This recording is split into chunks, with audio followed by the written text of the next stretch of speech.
మొదటి వచనం చూసుకుందాం. వినపడుతుందో లేదు చూడు. దుష్టుల ఆలోచన చొప్పున నడువక, పాపుల మార్గమున నిలువక, అపహాసకులు కూర్చుండు చోటను కూర్చుండక, యెహోవా ధర్మశాస్త్రమునందు ఆనందించుచు దివారాత్రము దానిని జ్ఞానించువాడు ధన్యుడు.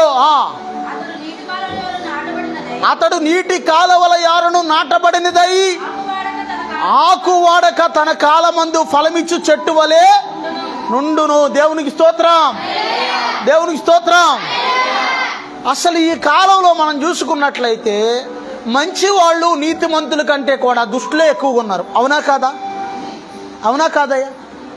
మంచోళ్ళు బాగా తక్కువగా ఉన్నారు, దుష్టులు పుట్టగొడుగుల్లాగా పెరిగిపోయారు ఎక్కడికక్కడ. బస్సు యాక్సిడెంట్ న్యూస్ చూశానండి మొన్న. అన్న వాళ్ళు చేతుల పైకి ఎత్తండి. బస్సు పాపం వాళ్ళు ఎక్కడికో పండక్కి, దీపావళి పండక్కి అనుకుంటా, బహుశా హైదరాబాద్ నాలుదే. ఆ బస్సు అయ్యా కర్నూలు ప్రాంతంలో వాళ్ళ బంధువుల దగ్గరకు వచ్చి పాపం పండక్కి వచ్చి వాళ్ళు తిరిగి వెళ్తున్నప్పుడు బస్సు యాక్సిడెంట్ అయి ఫైర్ అయిపోతే అందరూ అయ్యా నన్ను కాపాడండి కాపాడండి అని చిన్నపిల్లలు అందరూ అద్దాలు కొడుతుంటే, కేవలం ఒక్కడ మాత్రం బయట రోడ్డు మీద వెళ్ళిపోయే ఒక అతను ఒక రాయి తీసుకొచ్చి బస్సు అద్దాలు పగలు కొట్టేసి 10 మందిని బయటికి లాగాడంట. తద్మా వాళ్ళు ఏం చేస్తున్నారంటే, అక్కడ ఉన్న దుష్టులు తద్మా వాళ్ళు సెల్ ఫోన్లతో వీడియోలు చేస్తున్నారంటే, ఎలా కాలిపోతుంది, ఎలా అరుస్తున్నారు, ఎలా తగలాడిపోతున్నారు వీళ్ళందరూ అని వీడియోలు చేస్తున్నారంటే. వాళ్ళందరూ ఎవరో ధర్మవరానికి చెందిన హరీష్ అనే ఒక వ్యక్తి 10 మందిని రక్షించాడంట. దేవునికి స్తోత్రం. రికార్డు సృష్టించాడు అతను. దేవునికి స్తోత్రం. బస్సు అద్దాలు పగలగొట్టి ఇంకొక 5 నిమిషాలు ఉంటే ఇంకో 10 మందిని లాగేద్దని అంటున్నాడు. మంటలు బాగా వ్యాపించేసి అంటున్నాడు. ఎప్పుడూ కూడా గుర్తుంచుకో, పక్కోడు ఆపదలో మునిగిపోతుంటే, పక్కోళ్ళు ఏదైనా ఇబ్బందులు పడుతుంటే నాకెందుకు లేని నువ్వు దాటి వెళ్ళిపోకూడదు. దాటి ఒకవేళ నువ్వు వెళ్ళకపోతే కనుక దేవుని వాక్యం సెలవిస్తుంది, నువ్వు దుష్టుల జాబితాలోకి వెళ్తావు. జాగ్రత్త. దేవునికి స్తోత్రం. మంచి సమరయుడు దాటి వెళ్ళిపోయాడా? యాజకుడు ఆ దారిని దాటి వెళ్ళిపోయాడు, లేవీయుడు ఆ దారిని దాటి వెళ్ళిపోయాడు. కానీ మంచి సమరయుడు అంటే ఒక అన్యుడై ఉండి కూడా ఏం చేశాడంటే గాయాలు కట్టాడంట. దేవునికి స్తోత్రం. ఒక గాయాలు కట్టి ఆ వ్యక్తిని పరామర్శించాడు, ఆదరించాడు, తన గాడిద మీద ఎక్కించుకున్నాడు, పోటకోళ్ళ వాని ఇంటికి తీసుకెళ్ళాడు. దేవునికి స్తోత్రం. నాకెందుకు లేదు, ఇది నా సమస్య కాదు, ఈ మనుషులు నా వాళ్ళు కాదు, ఎవరు ఎలా చేస్తే నాకెందుకు, ఎవరు ఎలా కాలిపోతే నాకెందుకు అని నువ్వు అనుకోకూడదు. దేవునికి స్తోత్రం. పక్కోళ్ళు తగలాడిపోతుంది మనకెందుకులే అని నువ్వు అనుకున్నావు అనుకోండి, రేపొద్దున ఆ రవ్వ ఎగురు వచ్చి ఏంటి, ఆ రవ్వ ఎగురు వచ్చి మన ఇంటి మీద పడే అవకాశం ఉంటుంది. మనం హెల్ప్ చేయాలి దేవుని ప్రజలంగా. మన దేవునికి స్తోత్రం, దేవునికి స్తోత్రం. నిజంగా దేవుడు ప్రతి ఒక్కరిని కూడా దేవుడు ఆ విషయంలో ఎవరైతే మంచి మనసు కలిగి ఉంటారో వారిని దేవుడు మెచ్చుకుంటాడు, సంతోషపడతాడు. దేవునికి స్తోత్రం. ఎదటి వారికి సహాయం చేసే మనసు నీకు ఉండాలి. దేవునికి స్తోత్రం. హల్లెలూయా. ఎప్పుడు కూడా ఈ దినాల్లో సాధారణంగా దుష్టులు ఎక్కువైపోయారు కాబట్టి దేవుని వాక్యం సెలవిస్తుంది, ఒకవేళ దుష్టుల ఆలోచన చొప్పున నువ్వు నడవకోకుండా, పాపుల మార్గంలో నువ్వు నిలవకోకుండా, అపహాసకులు కూర్చుండే చోటన నువ్వు కూర్చుండకోకుండా, నువ్వు దేవుని యందు ఆనందించే వ్యక్తిగా ఉంటే, నువ్వు దేవుని వాక్యమందు ఆనందించే వ్యక్తిగా ఉంటే నీ మార్గములన్నీ కూడా సరళం చేయబడతాయి. ఆమేనానండి. నువ్వు నీటి కాలవల ఎవరున నాటబడినదే ఆకు వాడక తన కాలమందు ఫలమిచ్చే చెట్టులాగా నీవు ఉంటావు. దేవునికి స్తోత్రం. అంటే ఎల్లప్పుడూ కూడా నువ్వు పచ్చగానే ఉంటావు. ఆమేనానండి. అర్థమవుతుందా? మనం అందరూ తెలుసు, యోబు సామాన్యుడు కాదు. యోబు ఒకసారి ఏమని ప్రార్థన చేస్తాడో తెలుసా? యోబు ఒకసారి చూసుకుంటే యోబు గ్రంథము 21వ అధ్యాయం 16వ వచనం ఆఖరి లైన్ చదవండి అమ్మా. యోబు గ్రంథం 21వ అధ్యాయము. అమ్మా వినపడుతుందా? భక్తిహీనుల యోచన నాకు దూరముగా నుండునుగా కాట అన్నాడు. దేవునికి స్తోత్రం. అంటే యోచన అంటే దానికి అర్థం ఆలోచన. అమ్మ అర్థమవుతుందా? ఏంటండి? భక్తిహీనుల యోచన నాకు దూరముగా ఉండాలి ప్రభువా అని ప్రార్థన చేస్తున్నాడు. అయ్యా భక్తిహీనమైన ఆలోచనలు నాకు రానియొద్దయ్యా అని అర్థం దానికి. దేవునికి స్తోత్రం, దేవునికి స్తోత్రం. ప్రతి మనిషిలో కూడా దేవుని వాక్యం సెలవిస్తుంది. నేనంటలేదు, మనిషి ఆలోచన కేవలము దేవుని దృష్టిలో చెడ్డదంట. దేవుని వాక్యం సెలవిస్తుంది. అయ్యా, నాకు ఆలోచన పుట్టక ముందే నీవు నా మనసు గ్రహించుచున్నావు అంటాడు భక్తుడు. దేవునికి స్తోత్రం. నేను కూర్చుండుట, నేను నుంచుండుట, నేను పండుకొనుట సమస్తము కూడా నీకు తెలుసు నాయనా. నాకు ఆలోచన రాకముందే నా తలంపు నీవు ఎరిగి ఉన్నావయ్యా అంటాడు భక్తుడు. దేవునికి స్తోత్రం. అందరు చెప్తుంది దేవునికి స్తోత్రం. కూర్చుండుట, నిలుచుండుట, అయ్యా నీ వెరిగి ఉన్నావు, అయ్యా నీ వెరిగి ఉన్నావు.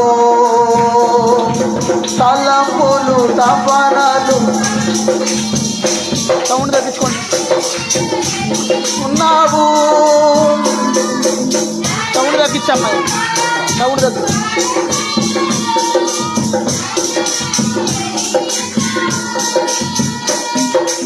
అయ్యా నీ వెరిగి ఉన్నావు.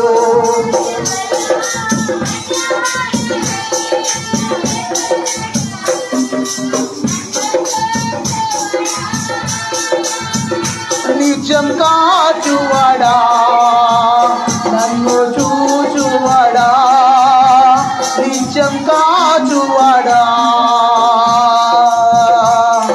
దేవుని స్తోత్రం. భక్తిహీనుల యోచన నాకు రాకూడదయ్యా అంటున్నాడు. దేవునికి స్తోత్రం.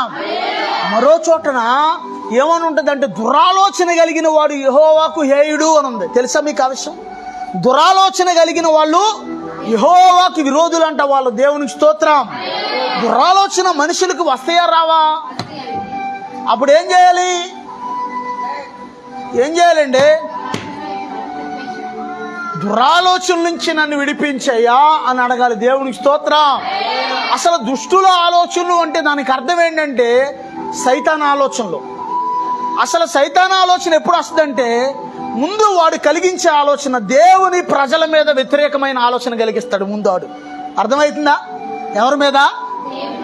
నిజం, నేను చెప్పేది నా మాట కాదు, ఇది వాక్యం. దేవుని ప్రజల మీద విరోధమైన మనసు కలిగిస్తాడు వాడు. అప్పుడు నీకు అర్థం అవ్వాలి, ఏదో వేరే స్పిరిట్ పనిచేస్తుంది నాలో అని నీకు గ్రహింపు రావాలి. దేవునికి స్తోత్రం. కొంతమందికి దేవుని ప్రజల్ని ప్రేమించే మనసు ఉంటుంది. ఏ మనసు అది? పరిశుద్ధాత్మ. దేవుని పరిశుద్ధాత్మ ఉన్నప్పుడు ఏమైందంటే, దేవుని ప్రజలను చూసినప్పుడు జాలి కలిగిన మనసు, ప్రేమ కలిగిన మనసు, దయ కలిగిన మనసు వస్తే, దేవుని ప్రజలను చూసినప్పుడు నీకు విపరీతంగా కోపం వచ్చేసి లోపల కుళ్ళు వచ్చేస్తుంది అనుకో, ఏమున్నట్టు?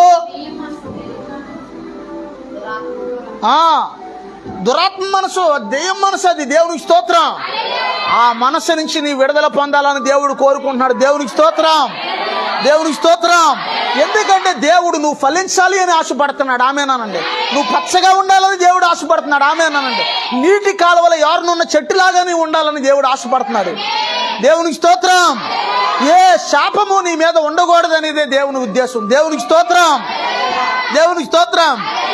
మరి బైబిల్లో పాత నిబంధనలో దుష్టుల ఆలోచన కలిగిన వ్యక్తి ఒకడు ఉన్నాడు. ఎవరో చెప్పండి? ఎవరో అమ్మా? పాత నిబంధనలోనమ్మా కయ్యను, ఇంకా హామాను. మంచిదమ్మా. మరి రెండు కరెక్ట్ పాయింట్లే చెప్పారు. ఇంకా చెప్పనా? అహీతోపేలు. దేవునికి స్తోత్రం. ఈ యొక్క అహీతోపేలు ఎలాంటి వాడంటే మామూలోడు కాదు. దావీదు మహారాజుకే సలహా ఇచ్చిన వాడు ఒకప్పుడు. అతను ఏదైనా మాట చెప్తే ఎలా ఉండేదంట ఆ దినాల్లో, ఒక్క మాట గనక అహీతోపేలు చెప్తే దేవుని దగ్గర విచారణ చేసి ప్రార్థన చేసి దేవుని దగ్గర నుంచి తీసుకొచ్చినట్లుగా ఉండేదంట. దేవునికి స్తోత్రం. 2 సమూయేలు 15వ అధ్యాయము 31వ వచనం చదువుకుంటే, 2 సమూయేలు 15వ అధ్యాయము 31వ వచనం. అంతలో ఒకడు వచ్చి అబ్షాలోము చేసిన కుట్రలో అహీతోపేలు చేరి ఉన్నాడని దావీదునకు తెలియజేశాడన్న. దేవునికి స్తోత్రం. అందరూ ఒకసారి నా చూడండి. ఒకడు వచ్చి ఏమంటున్నాడంటే, ఇదే సందర్భం యోబు జీవితంలో కూడా ఒక్కొక్కడు వచ్చి ఒక మాట చెప్పాడు. కానీ ఇక్కడ దావీదు దగ్గరికి వచ్చి ఏమని చెప్తున్నాడంట, ఇదిగో ఇక్కడ ఏమైందంటే అబ్షాలోము చేసిన కుట్రలో అహీతోపేలు కూడా చేరిపోయాడు అని చెప్పాడంట. అక్కడ 17వ అధ్యాయం 23వ వచనం చదవమ్మా. 17:23. అహీతోపెలు తాను చెప్పిన ఆలోచన జరగకపోవుట చూచి గాడిదకు గంత కట్టి ఎక్కి తన ఊరున్న తన ఇంటికి పోయి తన ఇల్లు చక్కబెట్టుకొని ఉరిపోసుకుని చనిపోయిను. దేవునికి స్తోత్రం. ఎలాంటోడు అహీతోపెలు? అసలు ఎందుకు అహీతోపెలు దావీదు మీద ఎంత పగబట్టాడు తెలుసా? కొంతమంది చరిత్రకారులు ఏమంటారంటే, కొంతమంది బాగా బైబిల్ పండితులు, బైబిల్ ఏమంటారు, బైబిల్ థియాలజీ తెలిసిన వాళ్ళు, చరిత్రకారులు కొంతమంది అనే మాట ఏంటంటే, ఈ అహీతోపెలు ఎవరయ్యా అంటే బత్షెబ యొక్క తాత అంట. దేవుని స్తోత్రం. బత్షెబ ఎవరో? దావీదు ఏ వ్యక్తినైతే పాడు చేసేసాడో, ఏ వ్యక్తినైతే వివాహం చేసుకున్నాడో ఆ వ్యక్తి బత్షెబ యొక్క తాత అంట. చూడండి, ఒకప్పుడు సలహా ఇచ్చాడు దావీదుకి, ఇప్పుడు ఏం చేశాడు? దావీదునే లేపేయడానికి ప్లాన్ చేస్తున్నాడు. కానీ దావీదు మీద దేవుని కృప, దేవుని అభిషేకము, దేవుని ఏర్పాటు ఉంది కాబట్టి దావీదు ప్రాణం తీయటం అంత ఈజీ కాదు. దేవునికి స్తోత్రం. ఒకసారి అబీగయీలు ఏమంటదంటే, ఓ నా రాజా, నీ ప్రాణము నీ దేవుడని యెహోవా ఆధీనంలో ఉన్నది అంటది. దేవునికి స్తోత్రం. ఎక్కడుందంట? నీ దేవుడైనా యెహోవా ఆధీనంలో ఉంది. దేవునికి స్తోత్రం.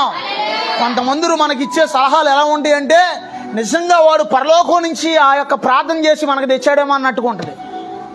అదే నువ్వు కనిపెట్టుకోవాలి. దేవునికి స్తోత్రం.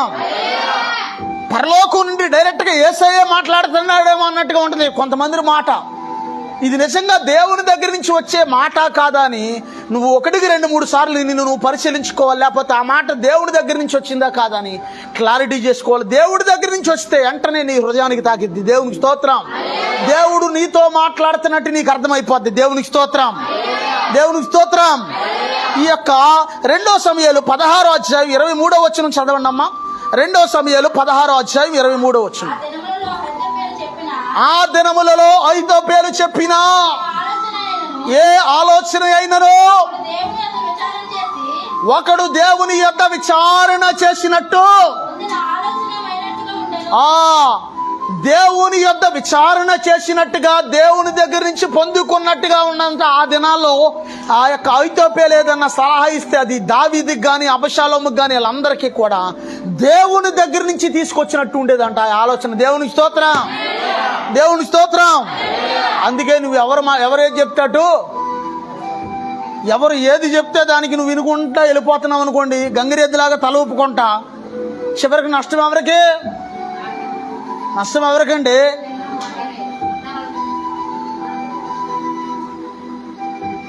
హత్య చేసినోడికి ఎంతో, పక్కన ఆయుధాలు అందించినోడికి అంతేగా, ప్లాన్ ఇచ్చినోడికి అంతేగా, దొంగతనం చేసినోడికి ఎంత తప్పు. అయ్యా నేనేం చేయలేదండి, నేను దొంగతనం చేయలేదండి సారు, తాళం బద్దలు కొట్టమన్నాడు, బద్దలు కొట్టానండి అన్నాడు అనుకో, పోలీసుల దగ్గరికి వెళ్ళి ఊరుకుంటారా? నేనేం చేయలేదండి, ఇక్కడ ఇదిగో ఇల్లు చూపించానండి, దారి చూపించానండి, నేను వచ్చేసానండి, తర్వాత నేను వెళ్ళా లోపలికే. అసలు దొంగోడితో నీకు పని ఏంట్రా? ముందు దొంగోడితో నీకు. దేవునికి స్తోత్రం. నీ సహవాసం ఎవరితో? దేవునికి స్తోత్రం. దుష్టులతోనా నీ సహవాసం, లేకపోతే ఆత్మీయులైన దేవుని పిల్లలతోనా? దేవునికి స్తోత్రం. దేవునికి స్తోత్రం. అహీతోపెలు ఆలోచనలో, దేవునికి విరోధమైన ఆలోచనలో, దైవజనుడికి విరోధమైన ఆలోచనలో, లేకపోతే అభిషిక్తుడైన దావీదుకి ఆ యొక్క విరోధమైన ఆలోచనలో, దేవుని యొక్క రాజు అయినటువంటి దేవుని ప్రజలకి విరోధమైన ఆలోచనలు చేశాడు. ఇతను దావీదుని చంపేద్దామని ప్లాన్ చేశాడు, కుట్ర చేశాడు. కానీ దేవుడు మెచ్చాడా? ప్లాన్ ఇచ్చినోడు పోయాడు, ప్లాన్ తీసుకున్నవాడు పోయాడు. ఎవరు అర్థం కాలా? అహీతోపెలు చనిపోయాడు, అబషాలోము కూడా చనిపోయాడు. కానీ కడ వరకు చలిపెట్టేదాకా, ముసలోడైపోయి గొంగలు కప్పుకునేదాకా ఎవరు ఉన్నారంటే దావీదు ఉన్నాడు. దేవుని స్తోత్రం. కత్తి చేత దావీదు చనిపోలా, ముసలవాడైపోయి చలికి తట్టుకోలేక ఆ యొక్క వణిగిపోతున్న స్థితిలోకి వచ్చేదాకా కూడా ఆయుష్కాలం దేవుడు దీర్ఘాయుష్మంతుడిగా ఉంచాడు దావీదుని. దేవునికి స్తోత్రం. దేవునికి స్తోత్రం. దేవునికి స్తోత్రం. గతంలో చెప్పాను, మళ్ళీ చెప్తున్నాను, నువ్వు దీర్ఘాయుష్యుడు మంత్రి అవడానికి 2 కారణాలు. ఒకటి, దేవుడి మాట వినాలి. రెండోది, నీ తల్లిదండ్రుల్ని సన్మానించాలి. దేవునికి స్తోత్రం. దేవునికి స్తోత్రం. సన్మానించాలి అంటే దానికి అర్థం కొంచెం జాగ్రత్తగా చూసుకోవాలని అర్థం. దండ ఎక్కర్లేదు, శాలువగా అప్పక్కర్లా, కొంచెం వాళ్ళకి ఆహారం పెట్టి జాగ్రత్తగా ప్రేమగా చూసుకోవటం, అదే సన్మానించడం. దేవునికి స్తోత్రం. మరి కొత్త నిబంధనలో కూడా ఒక అహితోపేలు ఉన్నాడు. ఎవరండి? ఆడే ఇస్కరియోతు యోధ. ఆ యొక్క మత్తయి సువార్త 27వ అధ్యాయం 5వ వచనం చదువుకుంటే, మత్తయి 27:5, మత్తయి సువార్త 27వ అధ్యాయం 5వ వచనం. దేవాలయంలో పారవేసి పోయి ఉరి పెట్టుకొనెను. వాడు ఊరే పెట్టుకున్నాడు, ఈడు ఊరే పెట్టుకున్నాడు. అర్థమవుతుందా? ఎవరో కారణం. అక్కడేమో అభిషిక్తుడైన దావీదు మీద పగబట్టాడు అహితోపేలు, ఇక్కడేమో జీవాధిపతి అయిన యేసు ప్రభు మీద పగబట్టాడు ఇస్కరియోతు యోధ. ఇద్దరు గతి ఏమైందంటే ఇద్దరు కూడా చివరికి మరణానికి పాత్రులయ్యారు. దేవునికి స్తోత్రం, దేవునికి స్తోత్రం. అందుకే మనం ఏం చేయాలంటే, నీ మనసులో గుర్తుంచుకోండి, పరిశుద్ధుల మీద కానీ, అభిషిక్తుల మీద కానీ, యేసు ప్రభు రక్తంలో కడగబడిన వాళ్ళ మీద కానీ నువ్వు పగబెట్టుకుంటే కనుక అది నీకు చాలా చాలా ప్రమాదకరంగా మారిపోద్ది రానున్న దినాల్లో. దేవునికి స్తోత్రం. ఒకవేళ అట్లాంటి మనసు, కుట్రపూరితమైన మనసు నీలో ఉంటే నువ్వేం చేయాలంటే వెంటనే దేవుడి దగ్గర పశ్చాత్తాపడి, ప్రభువా నన్ను విడిపించయ్యా, ఈ దురాలోచన నుంచి నన్ను విడిపించు నాయనా, ఈ మనస్సు నుంచి నన్ను విడిపించు నాయనా అని నువ్వు ప్రార్థన చేసుకోవాలి. దేవునికి స్తోత్రం. యేసు ప్రభు వారిని అమ్మేసిన తర్వాత ఇస్కరియోతు యోధాకి అయ్యో నేను నీతిమంతుడిని అమ్మేశాను అని పశ్చాత్తాపం కలిగిందంట. పోనీ యేసయ్య పాదాల మీద పడిపోదాం అనుకుంటే యేసయ్య ఉన్నాడు అక్కడ? ఎక్కడున్నాడు యేసయ్య? ఎక్కడున్నాడమ్మా? మీరు ఇక్కడే ఉన్నారు, ఇంతకే ఇక్కడే ఉన్నారా? యేసయ్య ఎక్కడున్నాడు అప్పుడు? శిలువలోకి ఆ యొక్క రోమ సైనికుల చేతిలో బంధించబడి ఉన్నాడు యేసయ్య. యేసయ్యని చిత్రహింసలు పెడుతున్నారు వాళ్ళు, కానీ వీడికి పశ్చాత్తాపం కలిగింది. ఇంకేం చేయాలో అర్థం కాలేదు, చనిపోయాడు వాడు. యేసు ప్రభు వారిని ముందే అడిగారు శిష్యులు, అయ్యా నిన్ను పట్టించేవాడు పరిస్థితి ఏంటి నాయనా అని అడిగితే యేసయ్య ఏమన్నాడు తెలుసా? అతడు పుట్టకుండుట అతడికి మేలు అన్నాడు. దేవునికి స్తోత్రం. ఒకవేళ అతడు పుట్టకపోయినా అతడు బాగుండేదేమో అన్నాడు అక్కడ యేసయ్య. దేవునికి స్తోత్రం. ప్రతి మనిషి వెనక ముందు భూమి మీద చనిపోతారు, కానీ చరిత్రహీనుడిగా చనిపోతావో లేకపోతే చరిత్ర కలిగిన వ్యక్తిగా నీతిమంతుడిగా చనిపోతావు అనేది అది నీ చేతిలోనే ఉందన్నమాట. అది దేవునికి స్తోత్రం, దేవునికి స్తోత్రం. అందుకే మరొక వ్యక్తిని కూడా సైతాను టార్గెట్ చేశాడు బైబిల్లో. ఎవరో మరొక వ్యక్తిని కూడా టార్గెట్ చేశాడు, యేసు ప్రభు శిష్యుల్లోనే మరొక వ్యక్తిని. ఎవరో? పేతురు, సీమోను పేతురు. సాతాను నిన్ను కోరుకున్నాడయ్యా నిన్ను జల్లించడానికి అన్నాడు యేసయ్య. అయినా సరే నీ నమ్మిక తప్పిపోకుండా నేను ప్రార్థన చేస్తానన్నాడు. అబద్ధమాడాడు ముందు 3 సార్లు. యేసయ్య ఎవరో నాకు తెలియదు అన్నాడు. యేసయ్య ఎవరో తెలియదు అన్నాడు. తర్వాత ఏమన్నాడు?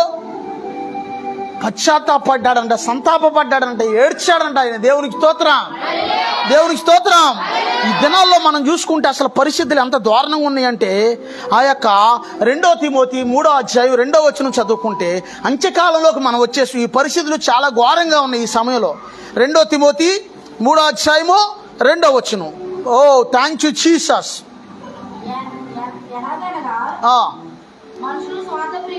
ఎలా అనగా మనుష్యులు స్వార్థప్రియులు, ధనాపేక్షలు, బెంకంలాడువారు, అహంకారులు, దోషకులు, తల్లిదండ్రులకి అవిధేయులు, కృతజ్ఞత లేని వారిగా ఉంటారంట అంత్యకాలంలో. దేవునికి స్తోత్రం. ఏ కాలం ఇది అమ్మా? ఏ కాలం? అంత్యకాలం అంటే చివరి గడియలు, చివరి కాలం. దేవునికి స్తోత్రం. ఈ చివరి కాలంలో మనుషులు ఎలా మారిపోతారనేది దేవుడు రాయించాడు ఇక్కడ. దేవునికి స్తోత్రం. ఎవరి స్వార్థం వారిదే, ఎవరు స్వార్థం వాళ్ళది. కాబట్టి బస్సు అద్దాల బాబో కాపాడండి అని బద్దలు ఆ యొక్క బస్సు అద్దాలు కొడుతున్నా సరే వీడియోలు చేస్తున్నారంట సైతాన్ మనుషులు. ఎవరాళ్ళో? వాళ్ళే సైతాన్ పిల్లలు, వాళ్ళే కంటికి కనబడే సైతాన్లు, వాళ్ళే వీడియోలు చేస్తున్నారంట మంటల్లో కాలిపోతుంటే. అది వీడియో తీసే సమయం అనేది ఏం చేయాలి? జనాలందరూ రోడ్డమ్మటి వెళ్ళే వాళ్ళు టప్పమని ఆ పక్కన ఉన్న రాళ్ళు ఏవుడు తీసుకుని 10 మంది 20 మంది వచ్చి అద్దాల బాధలు కొడితే ఎంతమంది వచ్చేద్దరు బయటికి? ఇంకా 10-20 మంది వచ్చేద్దరు. 19 మంది ప్రజలు సజీవ దహనం అయిపోయారు, వాళ్ళు బూడిదైపోయారు. నడు రోడ్డే వాళ్ళకి శ్మశానం అయిపోద్దని వాళ్ళు అనుకోలేదు పాపం. తెల్లవారితే బస్సు వెళ్ళిపోద్ది. ఇదిగో ఇంట్లో పండక్కి మనం సెలవులకు వచ్చాం కాబట్టి ఇల్లంతా శుభ్రం చేసుకోవాలని ఒకవేళ ఒక వ్యక్తి అనుకుందేమో. ఒకవేళ లేకపోతే నేను ఉద్యోగానికి వెళ్ళిపోవాలి తెల్లారాక అని ఇంకో వ్యక్తి అనుకున్నాడేమో. వాళ్ళ నిద్రలోనే వాళ్ళు ఏ పడక మీద ఏ యొక్క స్లీపర్ బస్సు, అది పడుకునే బస్సు, ఏ బస్సులో అయితే పండుకున్నారో అదే వాళ్ళకి శ్మశానంగా మార్చబడద్దని వాళ్ళకే తెలియదు. వాడు బస్సు నడిపించే డ్రైవర్ ఎంత దుర్మార్గుడు అంటే వాడు దారి వాడు చూసుకున్నాడు, కానీ కనీసం వాళ్ళని బస్సు తగలాడిపోతుంది మీరు అందరూ దిగండి అనే మాట అలా వాడి దారిని వాడు దూకి పారిపోయాడు వాడు. అందుకే ఒక బస్సు డ్రైవర్ నిర్లక్ష్యంగా ఉంటే బస్సులో వాళ్ళకి ప్రమాదం. ఒక సంఘ కాపరి నిర్లక్ష్యంగా ఉంటే సంఘానికే ప్రమాదం. ఒక గొర్రెల కాపరి నిర్లక్ష్యంగా ఉంటే తన గొర్రెల మందకే ప్రమాదం. దేవునికి స్తోత్రం. అందుకే మనం ఏం చేయాలంటే ఈ అంత్యకాలంలో మనుష్యులకున్న దుర్గుణాలు నీలో ఉండకూడదు. దేవునికి స్తోత్రం. అంత్యకాలంలో స్వార్థం ఎక్కువైపోద్ది. వీడికి దారి చూపిస్తే నాకేంటి లాభం, వీడిని రక్షిస్తే నాకేంటి లాభం, అర్థమవుతుందా? అదే డబ్బులు వస్తాయి అంటే ప్రాణాలకు తెగించి. కానీ నేను చెప్తున్నాను, ఒకవేళ దేవుని ప్రజలైన వాళ్ళు, దేవుని బిడలైన వాళ్ళు ఒకవేళ ఆపదలో చిక్కుకున్నా, ఒకవేళ వాళ్ళు హృదయపూర్వకంగా ఆపదలో ఉండి కూడా ప్రభువా అన్నారంటే ఖచ్చితంగా దేవుడు ఏదో సహాయం పంపిస్తాడు. దేవునికి స్తోత్రం. ఈ అనుభవం నాకుంది, ఈ అనుభవం నాకుందండి. దేవునికి స్తోత్రం. భయంకరమైన ప్రమాదాల్లో, యాక్సిడెంట్లో కూడా దేవుడు రెప్పపాట్లో నన్ను కాపాడిన అనుభవం నాకుంది. దేవునికి స్తోత్రం. దేవునికి స్తోత్రం. గాయపడిన సమయాన మంచి సమరయునిలా నా గాయాలు కడిగిన దేవా, ఆకలైన వేళలో ఆరవిచ్చి నన్ను పోషించినావు దేవా.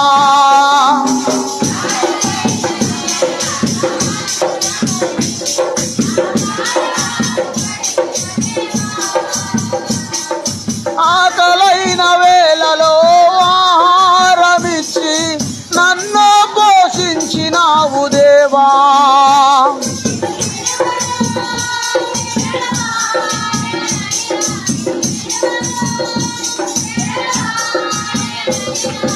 నా యేసయ్యా,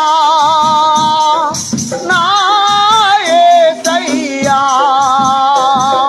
దినమెల్లనే పాడినా నీ రుణమునే తీర్చగలనా, కొనియాడి పాడి నీ సాక్షిగానే ఇలలో జీవించనా, ఇలలో జీవించనా. దేవుని స్తోత్రం. ఎంతది? లోకా సువార్త, మార్కు సువార్త 10వ అధ్యాయం 34లో ఉంది ఇది. ఒకసారి మార్కు లోకా 10:34 తీయండి అమ్మ ఒకసారి.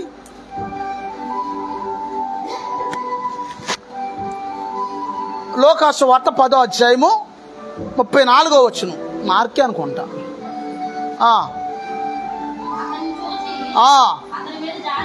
మంచి సమరయుడంట దారిన పోయే దొంగల చేతిలో చిక్కినటువంటి ఆ యొక్క గాయపరచబడిన వాడిని చూసి జాలి పడ్డాడంట. దేవునికి స్తోత్రం.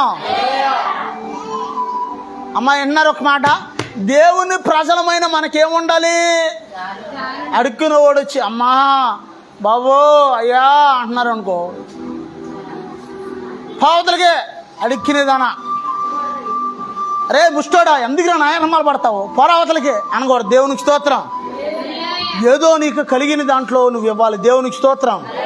అదే జాలి కలిగిన మనసు. దేవునికి స్తోత్రం. అదే యేసయ్య మనసు. ఆమేనానండి. యేసయ్య అక్కడ యేసయ్య చెప్పాడు సాక్షాత్తు ఈ మాట. మంచి సమరయుడు. సమరయులు అంటే ఎవరు అనుకుంటున్నారు? యూదులు వెళ్ళి అన్ని జనాంగాన్ని పెళ్లి చేసుకుంటే పుట్టిన వాళ్ళని సమరయులుగా ఎంచారు. ఆ దినాల్లో వాళ్ళని ఏం చేశారంటే యూదుల్లో నుంచి వాళ్ళని వెలివేశారు.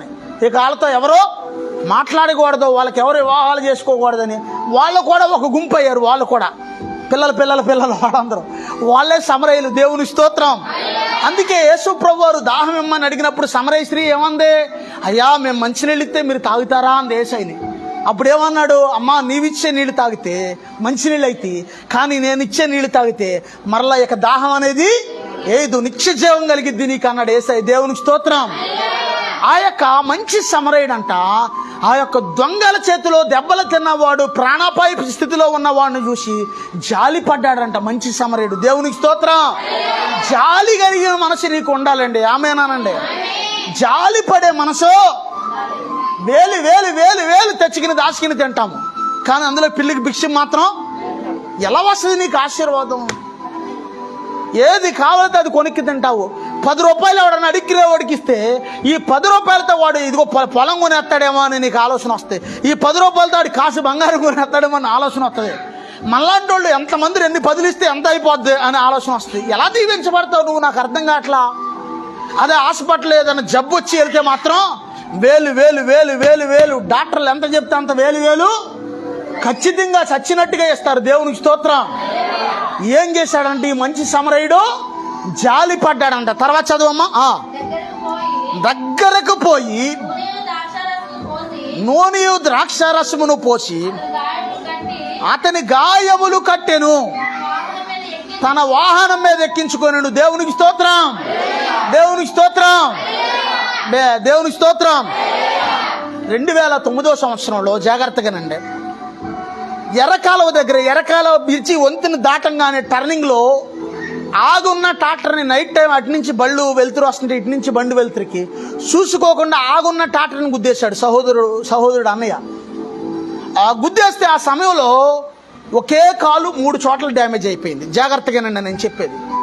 కాలు మోచెప్ప నుజ్జు నుజ్జు అయిపోయింది, తొడ దగ్గర ఇరిగిపోయింది, మక్కి దగ్గర సట్ట దగ్గర ఇలా తప్పిపోయింది, పక్కకి సట్ట దగ్గర ఇక్కడ ఇలా తప్పిపోయింది, తొడకాల దగ్గర ఇరిగిపోయింది శుభ్రంగా, మోచెప్పేమో నుజ్జు నుజ్జు అయిపోయింది. కాలు ఇరిగిపోయి వెనక్కి ఇలా తిరిగిపోయిందండి. వెనక్కిలాగా ఆ రోడ్డు అమ్మటే ఒక టాటా మ్యాజిక్లో ఒక కుటుంబం ఎక్కడికి వెళ్ళి వస్తున్నారంటే వాళ్ళు పెళ్ళికి వెళ్ళి వస్తున్నారు. పెళ్లి చూపులకి వాళ్ళు వెళ్ళి వస్తున్నారు. వాళ్ళ పెళ్లి చూపులకి వెళ్ళి వస్తున్నట్టు వీళ్ళకి తెలీదు. గబగబా వాళ్ళ అన్నని చూసి గబగబా వాళ్ళు ఏం చేశారంటే ఆ మ్యాజిక్ ఆపేసి వాళ్ళందరూ అందులో వాళ్ళు దిగి కాలు ఇలా వెనక్కి వెళ్ళిపోయిన కాళ్ళని కొంచెం ఇలా ఎదరగబెట్టి బాబు అంటే ఎదరికి ఇలా ఎదరగ తిప్పి పెట్టి వెంటనే అంబులెన్స్కి ఫోన్ చేసి అయ్యా ఇక్కడ యాక్సిడెంట్ అయింది త్వరగా రండి అని అంబులెన్స్ వచ్చేదాకా అక్కడే ఉండి వాళ్ళని తర్వాత అంబులెన్స్లో అన్నయ్యని ఎక్కించి పంపించి అప్పుడు వాళ్ళ దారిన వాళ్ళు మళ్ళీ వెళ్ళారంట వ్యాన్కి. దేవునికి స్తోత్రం. వీళ్ళ నాకు ఎలా పరిచయం అయ్యారంటే ఒకసారి వాళ్ళది కామైపాలెం వాళ్ళది. దేవునికి స్తోత్రం.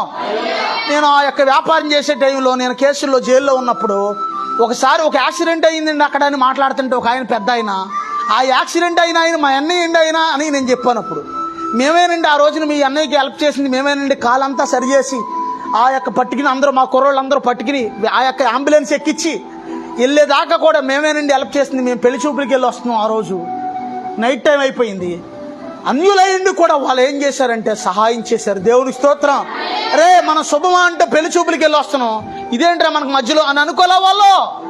అమ్మా అర్థమైందా? సాధారణంగా అన్యులు ఏమనుకుంటారు, ప్రతిదీ వాళ్ళకి సెంటిమెంటే. పిల్లి ఎదురొస్తే సెంటిమెంటు, కుక్క ఎదురొస్తే సెంటిమెంటు, విధవరాలు ఎదురొస్తే సెంటిమెంటు, పుల్లలు ఎదురొస్తే సెంటిమెంటు. అమ్మమ్మమ్మ ఎల్లకోకమ్మ పుల్లలు ఎదురొస్తున్నాయి. అమ్మ పుల్లలు వంట చేసుకోమా మనం? వంట చేసుకోమా, నీళ్ళు కాసుకోమా? పుల్లలంటే కేవలం మనుషులు తగలబడతా కానీ చూసుకుంటారు వాళ్ళు. మరి పుల్లలతో వంట చేసుకోమా మనం? ఏంటి అర్థమైందా? ప్రతిదీ కూడా మనిషికి సెంటిమెంటే. బయట ఎవరో ఒక విధవరాలు ఎదురొస్తే ఆగిపోతారు. అదే నీ ఇంట్లో ఎవరన్నా నీ సొంత బంధువులు ఎవరన్నా అలా ఎదురొస్తే అలా ఆగిపోతావా? ఆగిపోము. అవన్నీ మనుషులు రకరకాల భ్రమపడుతుంటారు. కానీ వాళ్ళు అన్యజనులు అయి ఉండి కూడా వాళ్ళు దేవుని మనస్సు కలిగి ఉండాలి. వాళ్ళు దేవునికి స్తోత్రం. దేవునికి స్తోత్రం. ఆ యొక్క మంచి సమరయుడు మనసు నీకు ఉండాలంటున్నాడు యేసయ్య ఈ పాఠకాలం. ఆమేనానండి. దేవునికి స్తోత్రం. మంచి సమరయుల్లాగా నీవు ఉండాలి. ఆమేనానండి. గాయపడిన సమయాన మంచి సమరయునిలా నా గాయాలు కడిగిన దేవా, ఆకలైన వేళలో ఆహారమిచ్చి నన్ను పోషించినావు దేవా. మంచి సమరయునిలా నా గాయాలు కడిగిన దేవా, ఆకలైన వేళలో ఆహారమిచ్చి నన్ను పోషించినావు దేవా.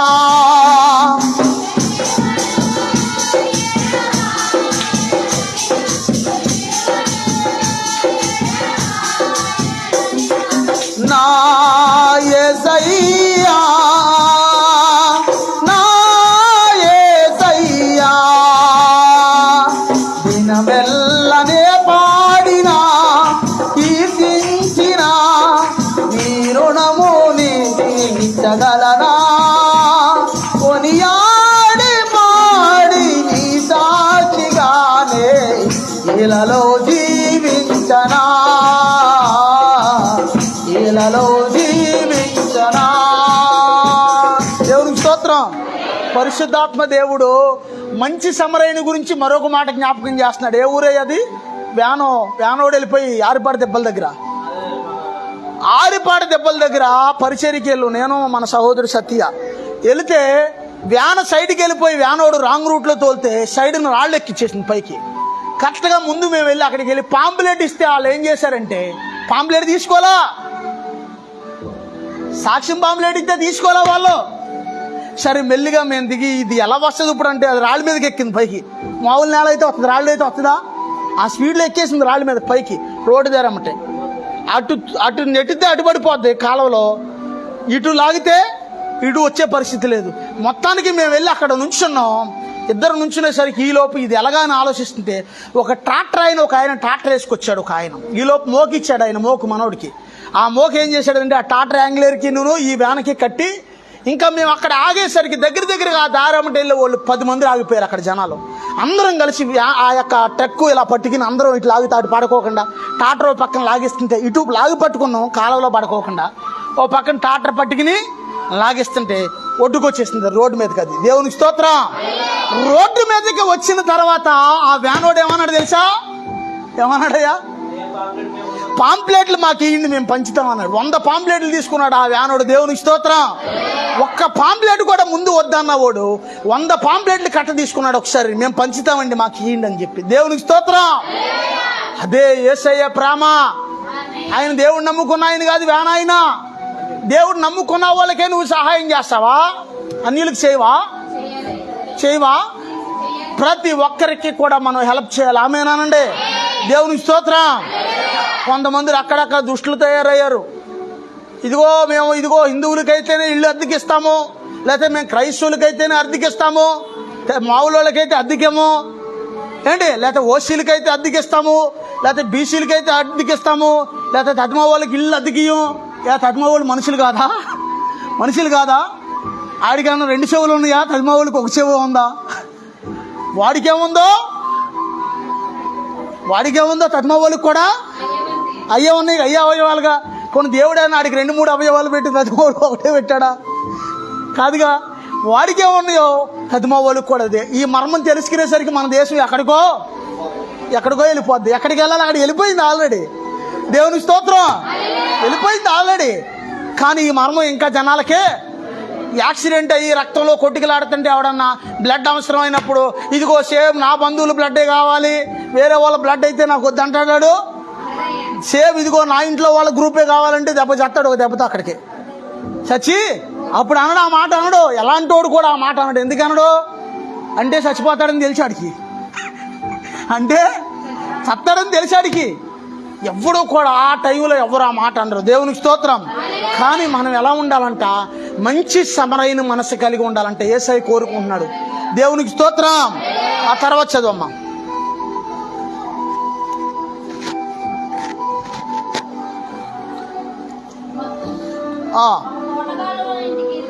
ఇప్పుడంటే హోటల్లో వచ్చేసినాయి, భోజనాలు వచ్చేసినాయి. ఏదైనా ఊరు వెళ్ళినా మనకు ఆకలిస్తే హోటల్కి వెళ్తే డబ్బులు ఇస్తే భోజనం పెడతారు.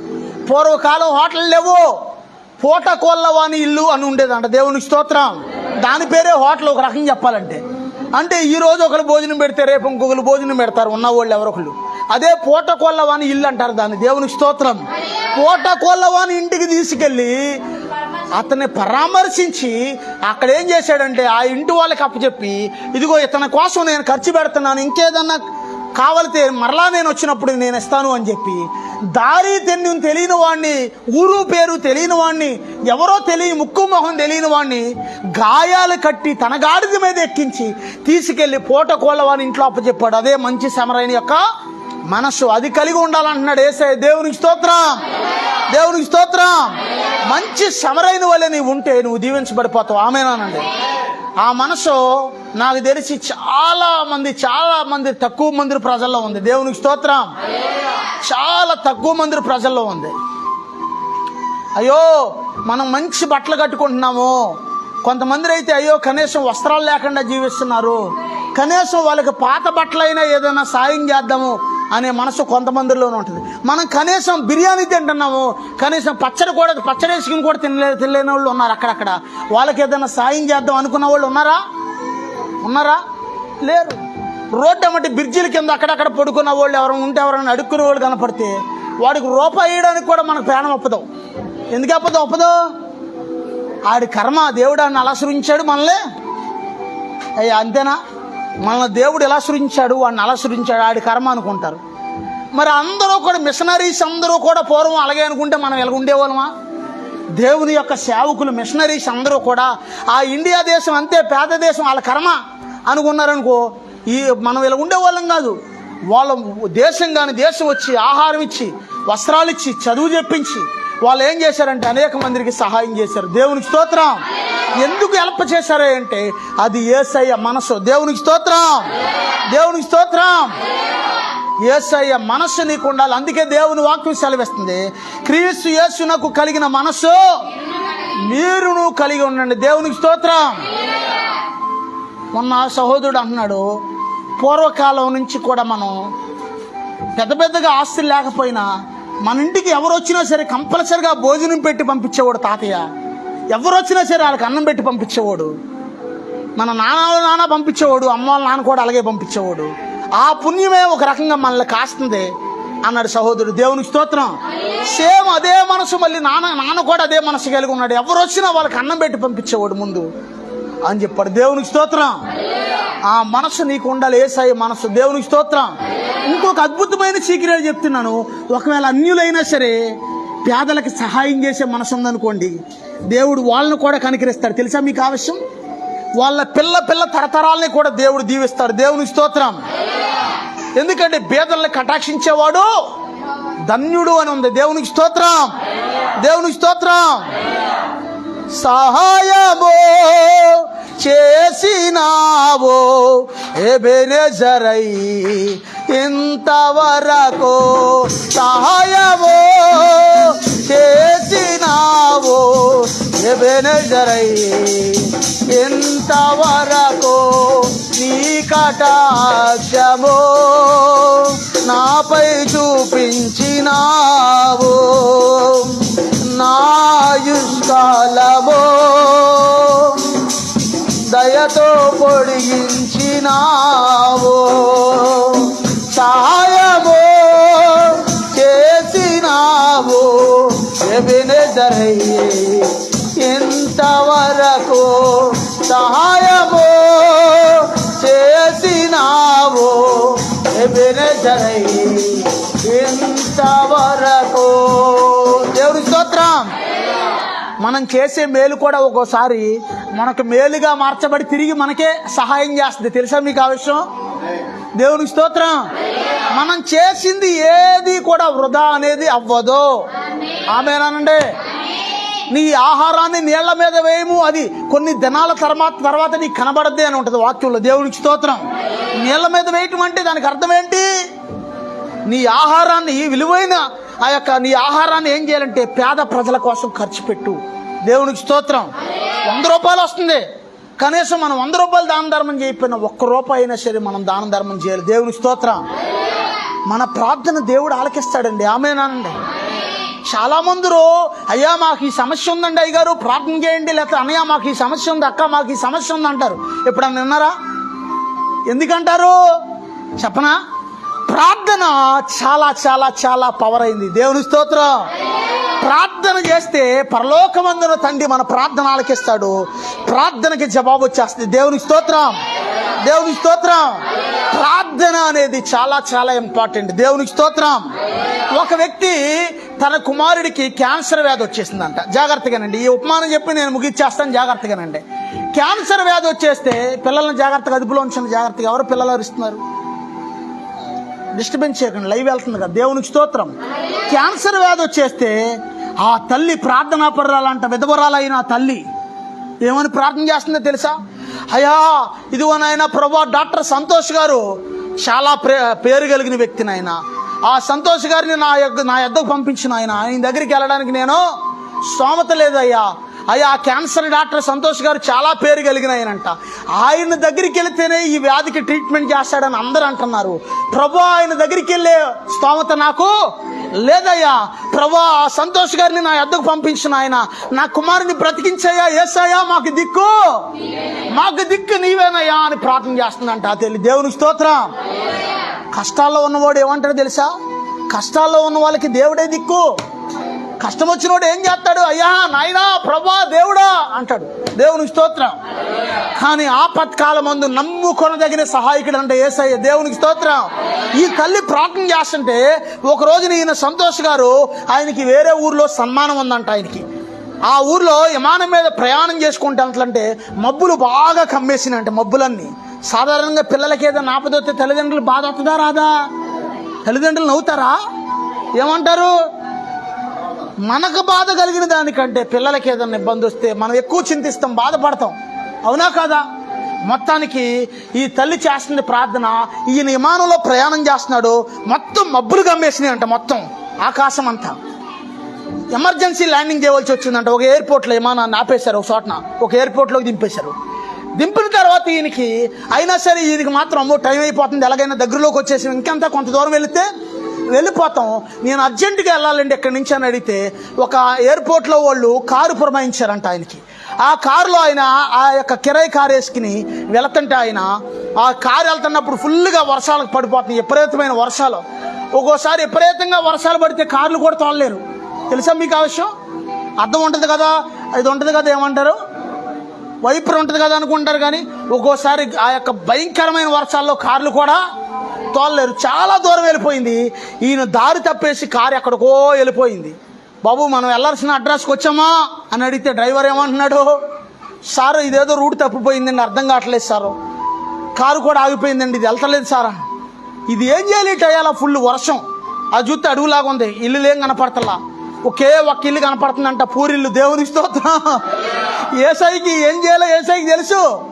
పూరిల్లు కనపడుతుంటే ఆ తాటేకిల్లు 2 రూములు అంట, తాటేకిల్లు తడికలు ఉంటాయి కదా పాతకాలం ఉంటే, ఆ తడికి దగ్గరికి వచ్చి డాక్టర్ గారు డ్రైవర్ ఇద్దరు తలుపు కొడుతున్నారంట. అమ్మా మేము వేరే ఊరు వెళ్ళాలి అర్జెంటుగా, దారి తప్పిపోయాం మేము, మాకేమో తెలియట్లేదు రూటు, కారు చూస్తే కారు ఆగిపోయింది, మాకు చాలా చలిగా ఉంది, చాలా ఇబ్బందిగా ఉంది, తినడానికి ఏమన్నా ఉందమ్మా మీ దగ్గర, తాగడానికి ఏదన్నా కొంచెం టీ ఉన్నా పర్లేదమ్మా అంటే, ఆ తాటాకింట్లోనే ఆ పుల్లల పొయ్యి ఊది వెలిగించి ఆ తల్లి కొంచెం టీ ఏదో ఉంటే టీ ఎచ్చబెట్టి వాళ్ళిద్దరికి ఇచ్చి, బాబు తాగండి అయ్యా మీరు అని ఇచ్చి, ఆ తల్లి పక్క గదిలోకి వెళ్ళి ప్రార్థన చేస్తుందంట.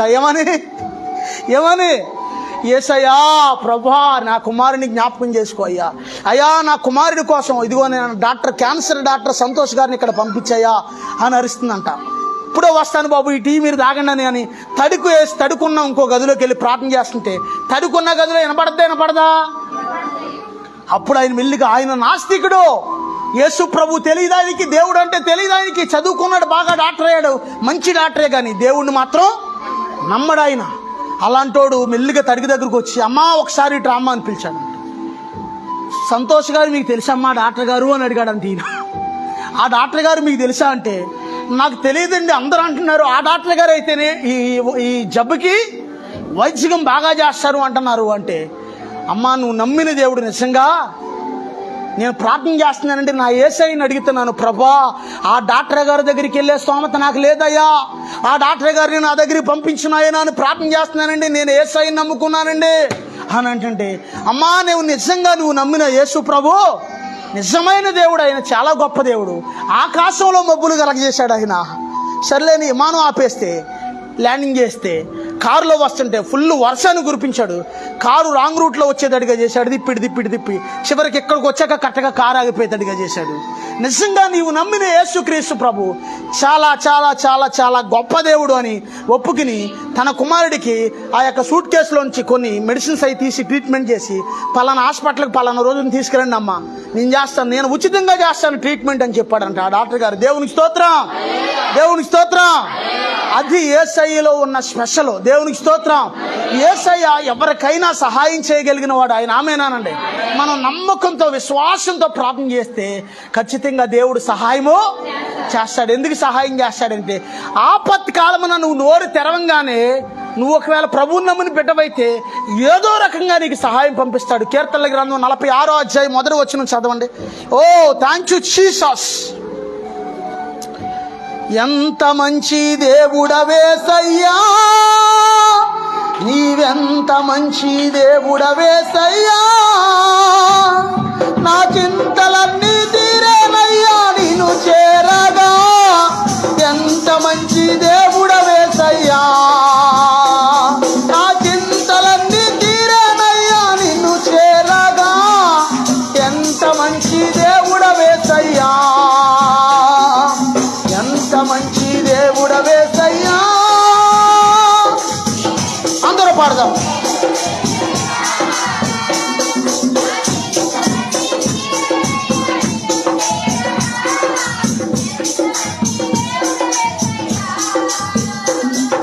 ఘోర పాపినైనా నేను,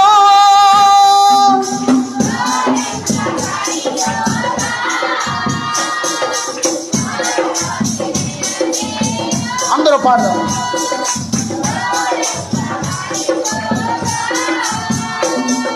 నీ ప్రేమతో నన్ను క్షమించి నన్ను హత్తుకున్నావయ్యా,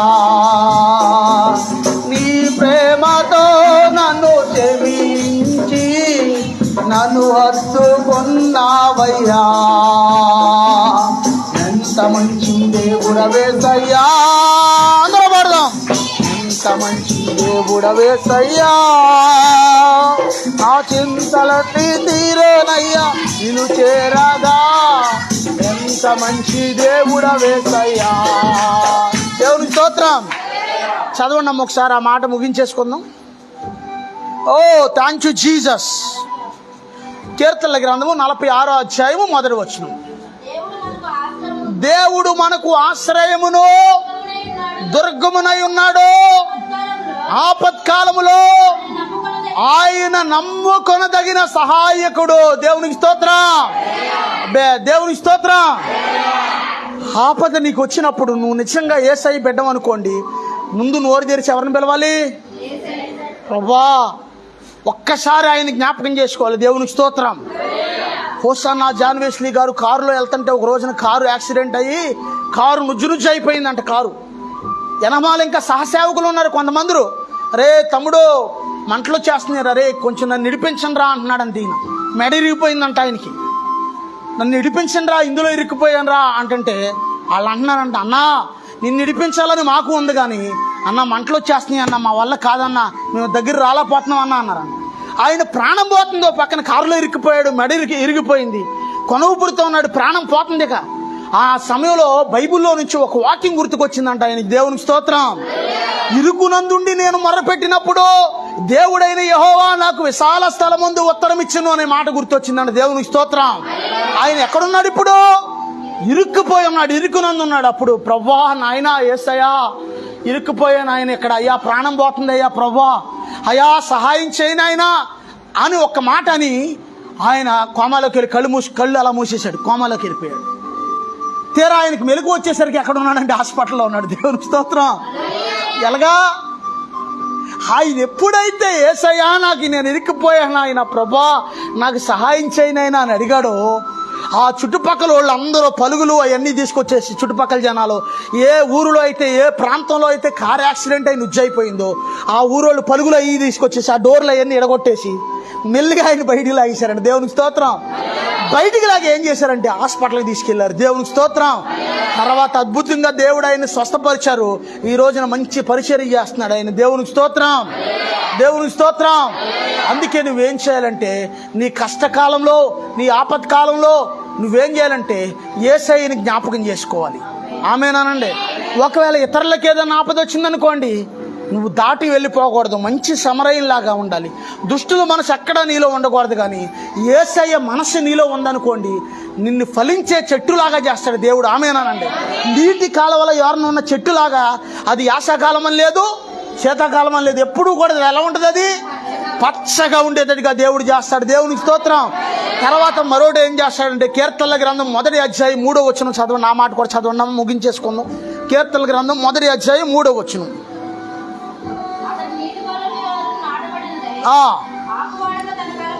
ఆ తర్వాత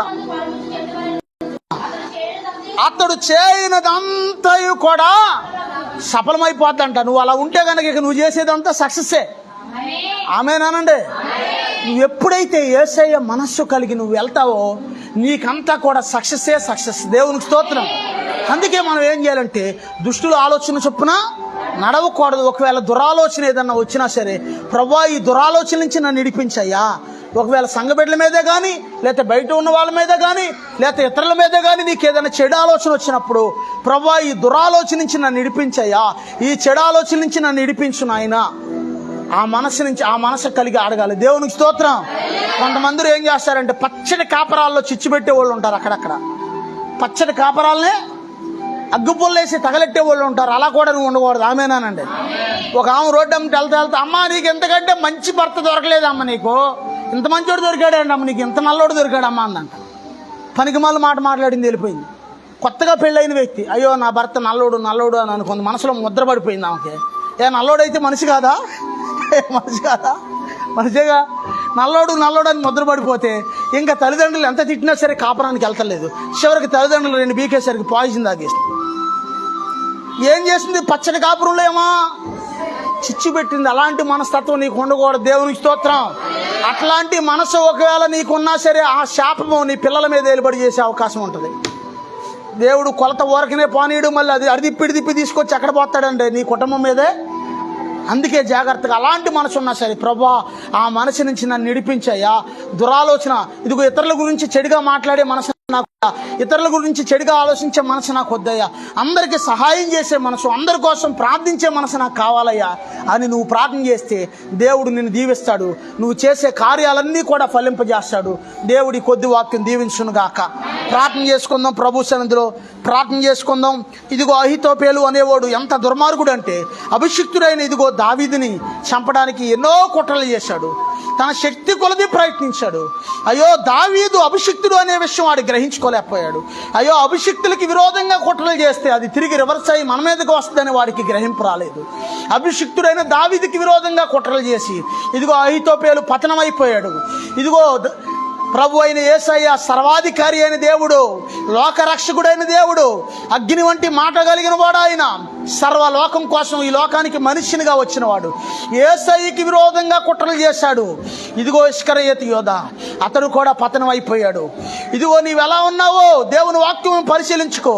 దుష్టుల ఆలోచన చొప్పున నువ్వు నడవద్దు అంటున్నాడు దేవుడు. ఇదిగో పాపుల మార్గాన నువ్వు నిలవద్దు అంటున్నాడు దేవుడు. అపహాసకులు కూర్చుండు చోటన నువ్వు కూర్చోవద్దు అంటున్నాడు దేవుడు.